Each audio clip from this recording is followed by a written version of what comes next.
Paano kung napagod na tayo pero hindi natin pinaparamdam? Paano kung gusto mo nang sumuko pero ang tanging pinapakita mo lang ay ang paglaban? Sa buhay, hindi natin kailangan ipakita na palagi tayong malakas. Masaya.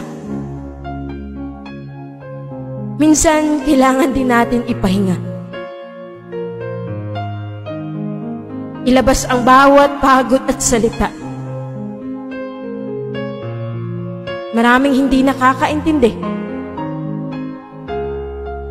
Pero ito, andito tayo sa realidad na kung saan tinatago natin ang sakit na nararamdaman.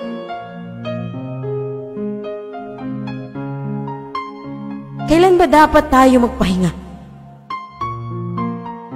At kailan sabihin na ayaw ko na?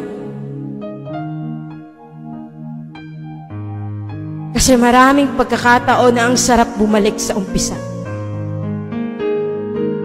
Na walang iba. Ang sarap mabuhay. Pero ang hirap mapagod.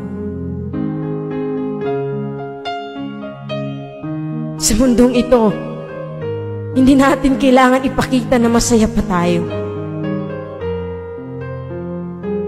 Kasi may mga oras na halos tayo ay sukong-suko na. May mga panahong ayaw mo na,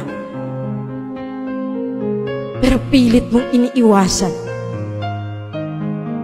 Kasi ikaw lang ang mag-isa. Mag-isang dinadala ang sakit na dadarama. Alam mo yung pakiramdam na walang-wala ka na. Wala ka nang masabi.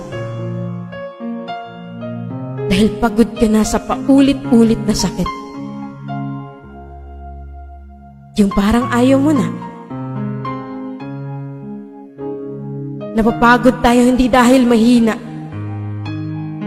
Napapagod kasi nangangarap at patuloy na lumalaban sa buhay.